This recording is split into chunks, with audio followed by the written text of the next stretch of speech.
بارزانی و بزوتنەوەی ڕزگاری خوازی کورد. نووسینی مەزعود بارزانی. بەرگی دووەم 1958 بۆ 1961. کورد و شۆڕشی 14 تەمووزی 1958. 14 تەمووزی 1958 بۆ ئەیلولی 1961.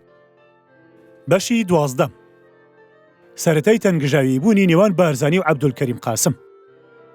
پێشگرتنی پارتی دیموکراتی کوردستان و هۆزی بارزان بۆ شۆڕشی 14 تەمووز و بۆ عەبدولکەریم قاسم خۆی. کارێکی گەورەی کردە سەر خەڵکی کوردستان و هۆزە نیشتیمانیەکان. کوردستان بوو بە قەڵایەکی قایمی شۆڕش. هەر کەسێک بیری لە پیلان دژی شۆڕش بکردایەتەوە دەبووایە حسابی هەڵوێستی گەلی کوردیش بکە. پیلان گێڕەکانیش هەر خەریکی ئەوە بوون تۆی گومان و ناکۆکی بخەنە نێوان عەبدولکەریم قاسم و هێزەکانی کورد و عەرەب کە هاوپەیما بوون لەگەڵیدا. لە پێشدا عەبدولکەریم گوێی نەدەدایە ئەو تەقەلایانە، بەڵام لە دواییدا بیر و نەخشەکانی ئەو شۆڤێنیانەی خۆیان بە دڵسۆز پیشان دەدا کاری لێ کرد. ئەوان دەیانویست عەبدولکەریم قاسم بەهێزترین و دڵسۆزترین هاوپەیمان و لەو هێزە ئەزموندارانەی ئامادەی فیداکاری بوون لە پێناوی شۆڕشی 14 تەمووزدا بپچڕنەوە. دەستگای مخابەڕاتی بەریتانیا و تورکیا و ئێران لە ڕێی پەیوەندی بە هەندێک سەرۆکهۆزی کوردەوە کە خزمەتی نووری سەعیدیان کردبوو کەوتنە چالاکی. بە هاوکاری و ڕیزاندن لەگەڵ هەندێک لەو لێپرسراوانەی شوێنی گرنگیان بەدەستەوە بوو وەکو بەدرەدین عەلی پارێزگاری هەولێر و ئیسماعیل عەباوی بەڕێوەبەری پۆلیسی موسڵ و هەندێک لەوانی لە دەوروپشتی عەبدولکەریم قاسمدا بوون. دەستیان تێکەڵ کرد.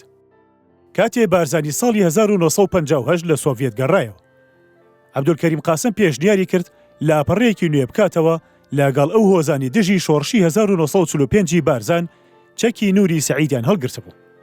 بارزانیش ئەم پێشنیازەی پەسەند کرد. عەبدولکەریم قاسم فەرماندەی فیرقەی 2 پارێزگاری هەولێری ڕاستپارت کۆبوونەوەیکی ئاوا لە هەولێردا پێک بێنن. هەموو سەرۆک هۆزەکان هاتنە ئەو کۆبوونەوەیە جگە لە کەلحی ڕێکانی و ئەحمەد زێباری، چونکە ئەو دووە خۆیان باشیان دەزانی چەندیان تاوان دەرحەق هەژاران کردووە. کۆبوونەوەکە ئەنجامێکی باشی هەبوو، گەلێک دوودڵی و هەستی ناقۆڵای کۆنی لابرد و زۆر گیر و گرفتی لە نێوان ئەوانەدا لابرد کە نیازیان پاک بوو. بارزانی هەوڵی لەگەڵ عەبدولکەریم قاسمدا کەلحی ڕێکانی و ئەحمەد زێباری بدا بە دادگای گەل بە تاوانی ئەو پیاوکوشتانەی لە سەریان ساغ ببەوە.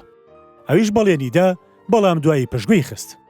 بەڕێکە و 4 بارزانی لە نێزی قوتابخانەی ناوەندی شەرقی لە مووسڵ ڕۆژی 4 یانزەی 1959 تووشی ئەحمەد زێباری هاتن. دایانە بەرگ و لەو کوشتیان. تۆڵی کە سوکاری خۆیان و ئەو 3 کەسیان لێ کردەوە کە ئەم ملهۆڕە بێ تاوان کوشتبوونی. کۆنەپەرستان و کار بە دەستە شۆڤێنی و داغ لە دڵان ئەم ڕووداوایان کرد بە بیانی و نەخشەکێشان دژی شۆڕشی 14 تەمووز کە پێش هەموو شتێک دوورخستنەوەی نیشتیمان پەروەران بوو لە عەبدولکەریم قاسم. لە کۆتایی 1959 سەرەتای ساڵی 1960دا ساردی کەوتبووە نێوان عەبدولکەریم و بارزانی. عەبدولکەریم دەسەڵاتی تایبەتیدا بە بەدرەدین عەلی پارێزگاری هەولێر و ئیسماعیل عەباوی بەڕێوەبەری پۆلیسی مووسڵ بە بیانی و دابینکردنی هێمنایەتی لە ناوچەکانی ئەم دوو پارێزگایەدا. ئاشکراش بوو ئەم دوانە لایەنگری دوژمنانی بارزانین بە تەواوەتی. ئەوانیش دەستیان کرد بە چەکدارکردنی هۆزەکانی دراوسەی بارزان وەک زێباری و برادۆستی و سوورچی و ڕێکانی. لە بەهاری 1960دا زێباریەکان دەستدرێژیان کردە سەر گوندەکانی ناوچەی نزاری سەر بە بارزان. کاتێ بارزانیەکان وەڵامی ئەو دەستدرێژیان دایەوە، ڕاپۆرچوو بۆ بەغدا کە بارزانیەکان دەستدرێژیان کردووە.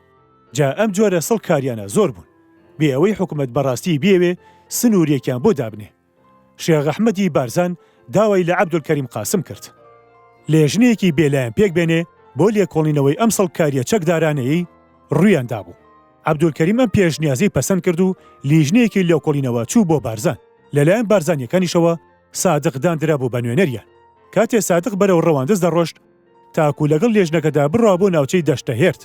ڕۆژی 23/6/1960 ترومبێلەکەی وەرگەڕا و تێیدا مرد.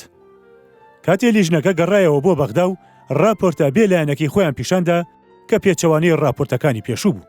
بارەکە ئارام بووە. عەبدولکەریم دوو برازایی خۆی ناردە بارزان بۆ سەرخۆشیکردن لە شێخ ئەحمەد بە بۆنی کۆچی دوایی سادق بارزانیەوە. لەگەڵ ئەو مەترسیانەشدا کە هەبوون. شێخ ئەحمەد ڕۆژی 29 1960 سەری لە بەغدادا و پێش ئەوە بە مانگێک بارزانی چوو بووە بەغدا، چاویان بە عەبدولکەریم قاسم کەوت و داوایان لێکرد سنوورێک دابدرێ بۆ ئەو هەوڵانەی دەدرێن تا بارزانیەکانی لێ دوور بخەنەوە. هەرچەندە عەبدولکەریم ئەوەیدا، بەڵام وا دیارە ئیشەکەی لە دەست دەرچوو بوو، کار گەیشت بۆ قۆناغێک ماوەی پاشگەز بوونەوەی نەمابوو. بڕوانە بەڵگەکانی 46-52.